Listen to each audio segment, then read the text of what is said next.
Olá, pessoas! Bem-vindos e bem-vindas a mais uma aula de filosofia, né? Hoje o nosso 13º encontro aí, continuando aí investigando as temáticas sobre a ética, né? A filosofia sobre a moral, sobre o agir, sobre o comportamento do ser humano, e nós estamos trabalhando as escolas helênicas, né? O pensamento do helenismo, e o tema da nossa aula de hoje vai ser o estoicismo, tá? Os estoicos ou a filosofia estoica, perfeito?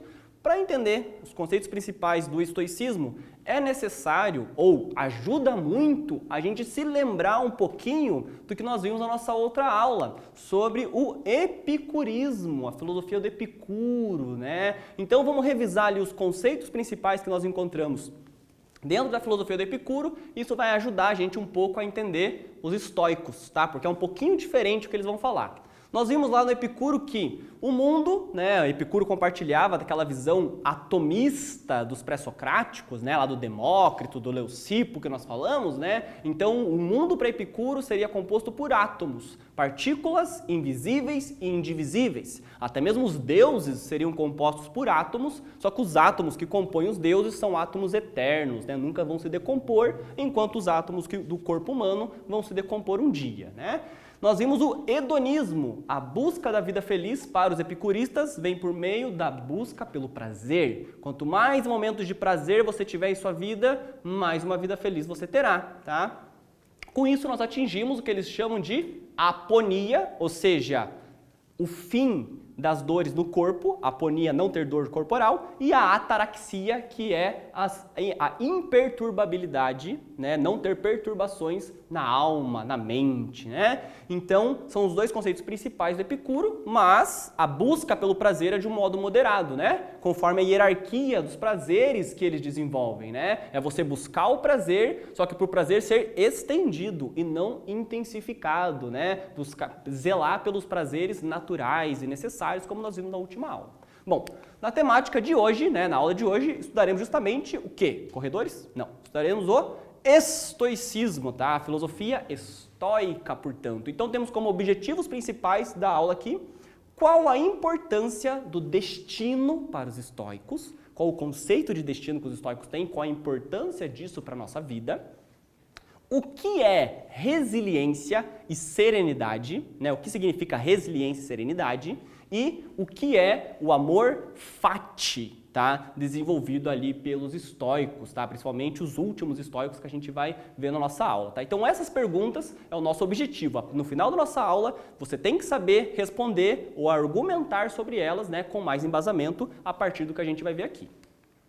Bom, o estoicismo surge no século IV a.C. e, diferente do epicurismo, ele é um movimento filosófico que vai perdurar durante alguns séculos, né? Até o século II depois de Cristo, já com os romanos ali, né? Ainda nós temos o estoicismo. Estoicismo vem do termo grego stoa. Stoa significa pórtico. Sabe o que é um pórtico? Você quer, né, ser arquiteto, então um pórtico é uma construção sustentada por colunas. Os estoicos ficavam no pórtico de Atenas, né? Então por isso que são os filósofos da Stoa, os estoi, e daí vem os estoicos, tá? Por isso estoicismo, perfeito? Fundador do estoicismo é Zenão, né? O Zenão de Sítio ali, né? Que vai para Atenas desenvolver essa filosofia estoica aí. Como eu falei, o estoicismo ele vai perdurar durante alguns séculos, então ele vai ter fases diferentes, né? Nós temos a antiga Stoa, a média e a nova Stoa. Eu coloquei uma série de nomes aqui, o foco não é que você decore esses nomes, né? Mas o foco é a gente falar sobre esses nomes aí para não ser tão, né, diferente para você, caso você encontre uma questão, né, do vestibular, do Enem, algum desses pensadores. Temos da antiga Stoa o Zenão, que é o fundador, Zenão de Sítio, seguidores dele, Cleanto e Crisipo, tá?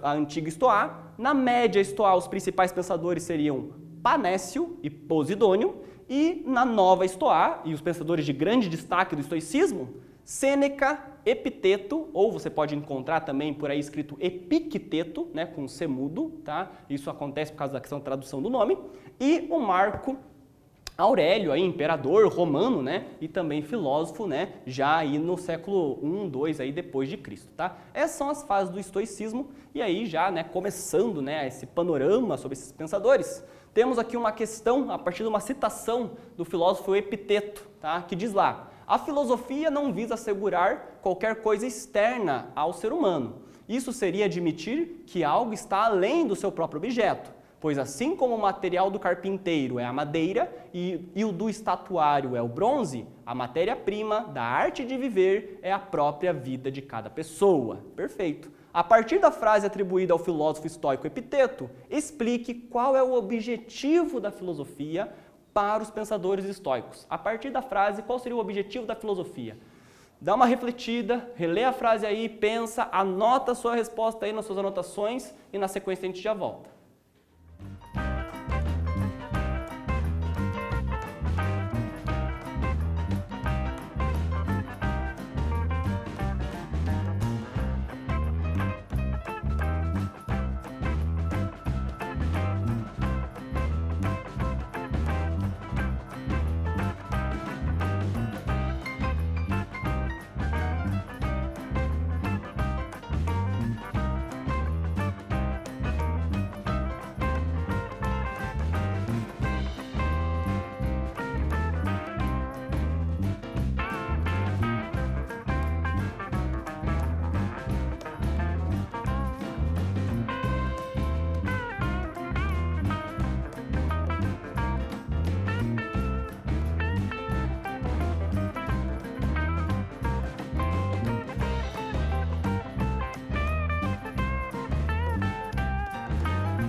Voltando aqui então, pessoal, você já colocou suas anotações, já respondeu essa questão, vamos só, comparar aqui como seria uma resposta possível, a partir da que eu coloquei aqui para esse exercício, tá? Como resposta possível, da interpretação dos estoicos sobre o papel da filosofia, a partir da citação do Epiteto, seria o seguinte: a filosofia, tal qual explica Epiteto, seria algo próprio do ser humano. E não cabe a ela explicar qualquer coisa para além da própria humanidade. Perceba que os estoicos já estão indo um pouquinho contra o que pensavam Platão e Aristóteles, Ou então os pré-socráticos que buscavam explicar o mundo, a natureza, Platão e Aristóteles buscar ao fundo a verdade, Seja Platão no mundo inteligível ou Aristóteles na própria realidade. Os estoicos vão apenas restringir a filosofia ao ser humano, tá?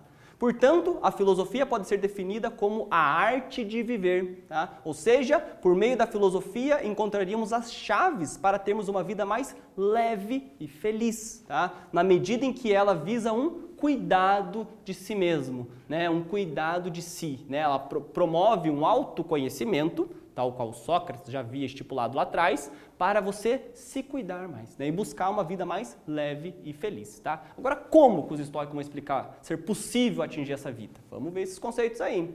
Características do estoicismo. Temos como marca do estoicismo rejeição da transcendência, tá? Lembra lá Platão? Platão, acreditava que existia uma outra realidade, um mundo inteligível, acessado pelo nosso intelecto, Ou então o mundo das ideias, como ele chama, Os estoicos rejeitam isso, tá? Eles vão ser materialistas, tal qual o Epicuro, que nós vimos, na outra aula, também era. Só que mesmo assim, os estoicos vão rejeitar o epicurismo. Tá? Mesmo ainda colaborando com essa ideia materialista do mundo, os estoicos rejeitam os princípios do epicurismo. Quais preceitos? Por exemplo, o atomismo de Epicuro, o mundo ser composto por átomos, tá? E também o hedonismo, o cultivo da busca pelo prazer. Os estoicos vão ser completamente diferentes dos epicuristas no que consiste ao prazer, tá? O prazer afasta o ser humano da sabedoria. A vida feliz para os estoicos vem a partir da busca pela sabedoria, são filósofos. Só que a busca pelo prazer afastaria o ser humano da sabedoria, tá? Para os estoicos, todas as dores humanas provêm justamente da busca pelo prazer. Então os estoicos vão ter essa diferença, essa divergência em relação aos epicuristas. Tá? Outro conceito básico aqui que nós temos é a prática da virtude é o caminho para a felicidade. Alcançar a virtude é alcançar a felicidade. Só que qual virtude é essa, professor? É aquela virtude do Aristóteles? É o meio termo, a justa medida? Qual virtude é essa? A gente vai ver quais os pontos principais das virtudes defendidas pelos estoicos e muitas que carregamos até hoje na nossa sociedade aí, tá? Já vamos ver isso. Cosmos regido por uma razão universal, tá? Para os estoicos, não tem nenhuma realidade transcendente, só existe essa realidade aqui. Só que esta realidade, para eles, seria regida por uma inteligência que está por trás de tudo que existe, Então, quando você tem o ciclo da natureza, o nascimento, a vida e a morte, ou então quando você tem as estações do ano, ou então você tem as fases da lua, os ciclos que regem a natureza são promovidos para os estoicos por uma inteligência que está por trás, que eles vão chamar do logos, uma razão que está por trás, e essa razão seria Deus para os estoicos. Então o Deus dos estoicos é um Deus panteísta. Eles defendem o panteísmo, Teísmo vem de theos, que significa Deus, e o pan seria tudo, ou em todo. Então, Deus em todo lugar. Deus não está em um outro plano para os estoicos. Deus está aqui, na própria realidade, sendo essa, como eu falei, inteligência que rege o nosso mundo, perfeito? Essa característica deles aí. Então, nós temos a diferença, a divergência entre os filósofos do jardim, os epicuristas, os filósofos que seguiram Epicuro, e os filósofos da Estoa, os filósofos do Pórtico, os estoicistas, Enquanto diferença, nós podemos apontar aí. Para os epicuristas, o prazer é o sumo bem do ser humano, é o maior bem que a humanidade pode encontrar e é ele que vai te trazer a felicidade. O cultivo da busca moderada pelos prazeres era o que buscavam os epicuristas. Você buscar o prazer de uma forma, claro, moderada, mas sempre em busca de aumentar, estender os momentos de prazer, dando mais zelo, tendo mais cuidado por aquilo que é natural do ser humano e necessário para se viver. Isso que a gente viu na aula do Epicuro, né? Enquanto os estoicos veem as emoções como vícios. As emoções seriam hábitos que trariam as dores, que corromperiam o ser humano, né? Então eles vão proclamar o cultivo da apatheia, ou então a apatia, né? Ou seja, você não ter patos, não ter paixão, você não ser guiado pelas emoções, pelos desejos, pelas pulsões do seu corpo, mas ser guiado pela razão, tá? Então, a indiferença a tudo o que é externo ao indivíduo. Aquilo que você não pode controlar, aquilo que não depende de você, os estoicos vão dizer, apenas aceite, porque é desse jeito, tá? Então, indiferença ao que é externo a você mesmo, tá? Para fechar essa questão entre epicuristas e estoicos, um outro exercício nós temos aqui, ó. Qual a diferença entre o pensamento estoico e o epicurista em relação ao prazer? Falamos isso agora há pouco, nos slides anteriores, né? Agora com suas palavras, responda essa questão aí para mim. Se você estiver acompanhando pelo YouTube, volta lá a aula um pouquinho, revê os conceitos, revê as anotações, responde e a gente já volta.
Voltando aqui então, pessoal, vamos corrigir esse exercício aí que a gente já respondeu basicamente, né, nos slides anteriores. Vamos colocar uma resposta aqui, né, diferente para colocar a diferença entre os epicuristas e os estoicos, tá? Poderíamos colocar aqui enquanto diferença em relação ao prazer, as escolas helênicas, né, possuem pontos de vista opostos em relação ao prazer. Na medida em que, para os seguidores de Epicuro, os epicuristas, o prazer seria o sumo bem humano. Bastaria sabermos buscá-lo com moderação e atingiríamos a ataraxia. Lembra disso? A imperturbabilidade da alma, né? Enquanto que para os estoicos, a busca pelo prazer seria o início de toda a dor e perturbação do ser humano, né? E por isso deveriam ser evitados, tá? Então, para os epicuristas, você cultiva a busca pelo prazer, para os estoicos, você evita isso. E até, para ficar bem clara essa questão para você, posso dar um exemplo pessoal disso aí, tá? Anos atrás, né, 16, 17 anos atrás, lá por 2013, eu, pré-adolescente, fazia um curso de informática no centro de Curitiba, né, e morava na região norte da cidade, pegava 2 ônibus para chegar lá e ia fazer o curso, né, com o dinheiro da passagem contadinho. Só que quando eu chegava no curso, né, antes de chegar, eu passava na frente de um shopping e tinha lá uma propaganda, né, das lojas do shopping, tinha propaganda de um sorvete, dessas, né, redes de fast food, né, tem aquele sorvete de máquina, né, e eu olhava aquilo, né, e eu queria tomar o sorvete, mas estava com o dinheiro da passagem contadinho. Só que daí, né, Epicuro ficaria orgulhoso de mim. Porque, em vez de me render e gastar o dinheiro da volta da passagem comprando sorvete, eu não, guardei, esperei, busquei o prazer da forma moderada, né? E semana a semana fui guardando o troco da passagem para juntar o dinheirinho para comprar o sorvete. Eis que guardei, fiz os cálculos, deu certo, um dia fui para o curso, voltando, passei lá no shopping, peguei o sorvete, estava, né, tomando sorvete, indo para o ponto de ônibus. Quando começa a contar o dinheiro que eu tinha, o que aconteceu? Contei errado. Estava faltando dinheiro para voltar para casa.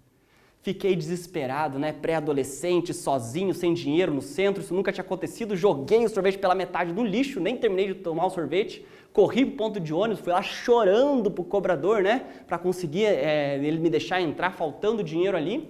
Deu uma moça que estava passando ali, né? Ia entrar no ônibus também, se, né, compadeceu com a minha situação, deu o dinheiro que faltava e eu voltei para casa, né? O que um estoico teria dito? Precisava do sorvete? Por que alcançou essa dor? Porque você buscou o prazer. E é esse o princípio de todas as dores dos seres humanos. Por a gente buscar o prazer, por mais moderado que a gente tenta ser, os estoicos vão dizer, não dá, cara. Então evita ele de fato, tá? Então esse é o exemplo aí que denota essa diferença aí, tá? Sêneca, então estoico, né, vai explicar essa relação do prazer, essa busca pela felicidade, né, evitando o prazer, não buscando o prazer, nos seguintes termos.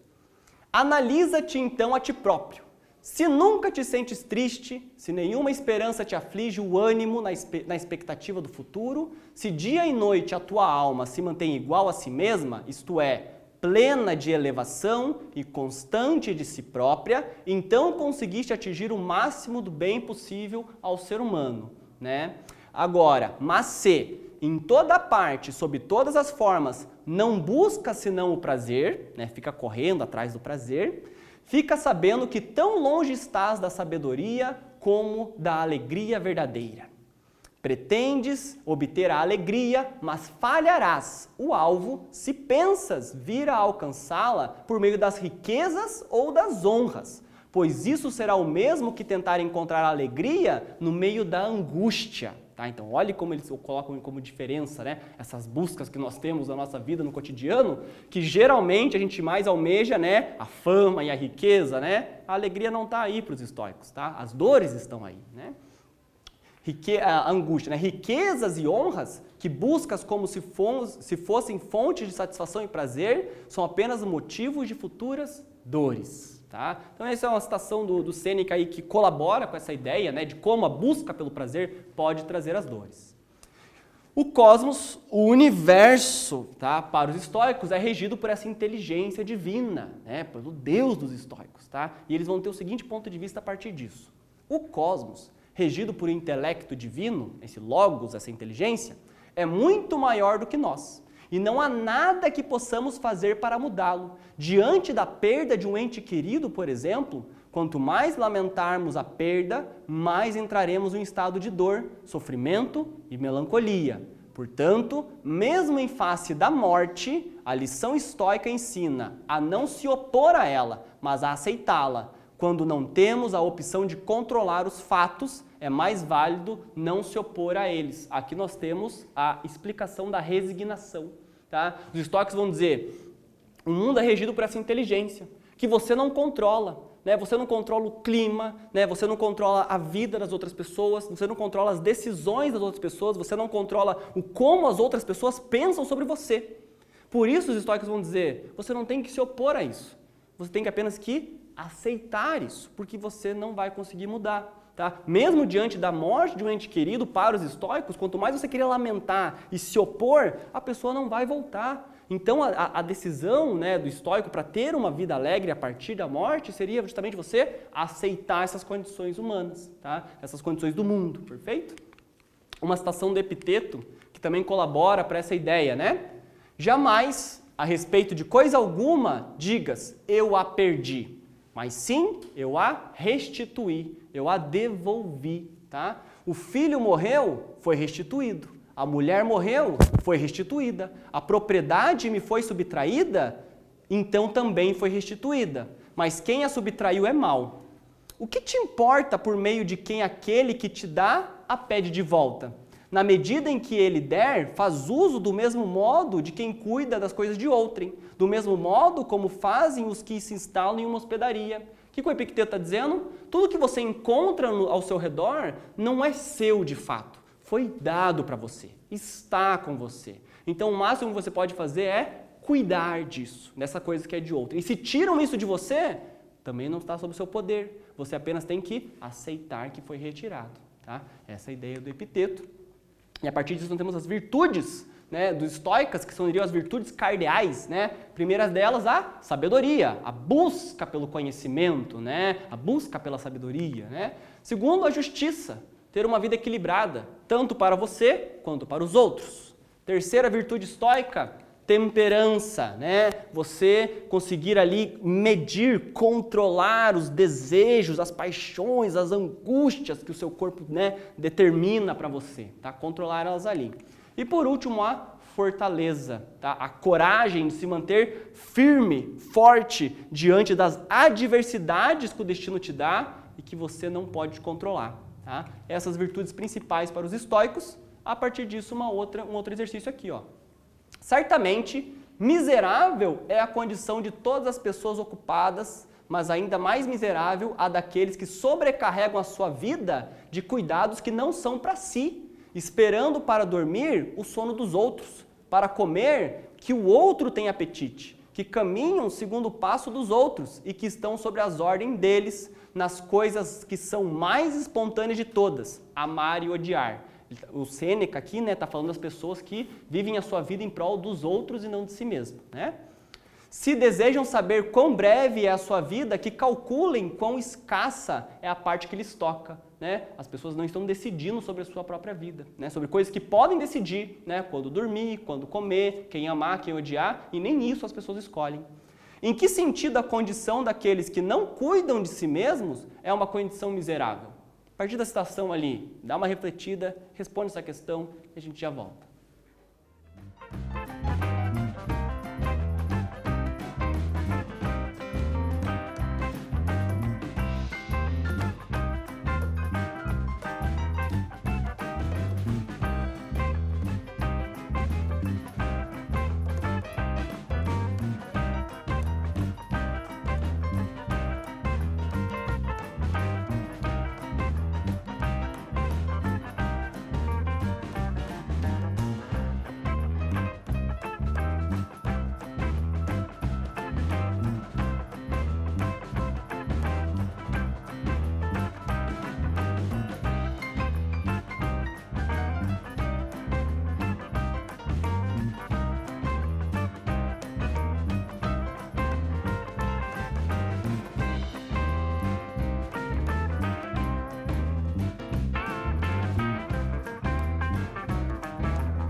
Voltando aqui então, pessoal, como resposta possível para essa questão, né, temos aí, ó, é uma condição miserável porque os seres humanos perdem a vida se ocupando de outras coisas e de outras pessoas, esquecendo-se de cuidar de si mesmos. Apenas aqueles que cuidam de si mesmos podem aproveitar a vida em sua brevidade. Até mesmo a vida não depende de você. Uma hora você está aqui, no outro instante você pode não estar. Então aproveite esse momento, porque esse momento é breve, segundo a ética estoica aí. Tá? Seguindo, o último conceito que a gente vai ver hoje, o amor fati, né? Ou então o amor ao fado, ou seria então algo como o amor ao destino. Como justamente você não controla as coisas que estão ao seu redor, você não escolheu o tom da sua pele, você não escolheu o tipo de cabelo que você tem, você não escolheu o país que você ia nascer. Isso são coisas que fazem parte do teu destino, foi te dado isso. Para os estoicos, mais vale, em vez de você querer se opor a essas questões, você aceitar e aprender a viver, né, a partir do que o mundo já te apresentou. Isso é o amor fati, né? O amor ao destino, portanto, tá? Resignação em face ao destino. Você aceitar isso que o destino te entrega. As coisas não fazem mal para nós. O nosso pensamento sobre as coisas fazem mal para nós. Esse é um pensamento crucial do estoicismo, né? Um dia chuvoso, triste, é o dia do passeio da escola, é o único dia do ano e só nesse dia choveu e você fica lamentando, falando, putz, mas por que tem que chover hoje? Você não vai mudar o tempo. A chuva não vai passar porque você está com raiva dela. Então, para os estoicos, você tem que aprender a lidar, né, aceitando, né, com resignação, isso que o destino te dá. Entenderam? Então, né, enquanto exemplo ainda disso, né, para fechar essa questão, uma citação do Marco Aurélio, né, sobre essa questão do amor fati. Tudo o que está de acordo contigo está de acordo comigo, ó cosmos. Nada que para ti se dá oportunamente ocorre para mim muito cedo ou muito tarde. Tudo que suas estações produzem, ó natureza, é fruto para mim. Todas as questões que o cosmos me entrega, que a natureza me entrega, eu tenho que saber aproveitar. Todas elas são proveitosas. E quem as torna proveitosas? Eu. Tá? Eu, a partir, né, do controle de si mesmo e das virtudes cardeais lá que a gente estipulou. Perfeito? Último exercício para fechar a nossa aula de hoje, temos aqui uma citação, né, de uma música do rapper Criolo, que acho que você já deve ter escutado, que a gente pode pincelar alguns pontos do estoicismo, né? A música diz assim, em determinado momento, né? A música Ainda há Tempo dele, né? Diz lá, quem se deixou levar, fraquejou, essa é a verdade. Aprenda com os erros, não se sinta um covarde. Não entendi o óbvio, que o fardo não é maior do que eu posso carregar. Se a vida é um jogo, então vamos ganhar. Explique de que modo a letra da música se identifica com a filosofia estoica. O que a gente pode pincelar daqui que tem a ver com o que a gente viu sobre o estoicismo? Dá uma pensada, uma refletida aí e a gente já volta.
Voltando aqui então, pessoal, né, nós tínhamos a música aí do crioulo, né, e vamos ler aqui e dar possíveis interpretações, tá? Eu não montei uma resposta pronta aí, vai depender do que você, né, pensou da nossa aula, né, e conseguiu comparar, mas coisas que a gente poderia puxar é o seguinte, ele diz lá, quem se deixou levar fraquejou, essa é a verdade. Nós podemos vincular isso com as virtudes estoicas ou com o pensamento estoico, no sentido de que se você deixasse levar pelo prazer, pelas emoções, isso é um vício. Para os estoicos seria então o fraquejar, né?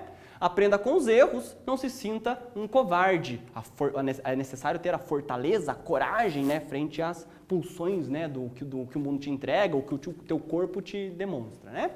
Não entendi o óbvio que o fardo não é maior do que eu posso carregar. Por mais difícil que seja, né, as condições que o mundo te apresenta, a vida é possível e tudo depende do seu pensamento sobre isso, segundo o que os estoicos defendiam. O fardo é sempre possível de ser carregado, tá? O fado, a gente poderia dizer, né? O destino é sempre possível.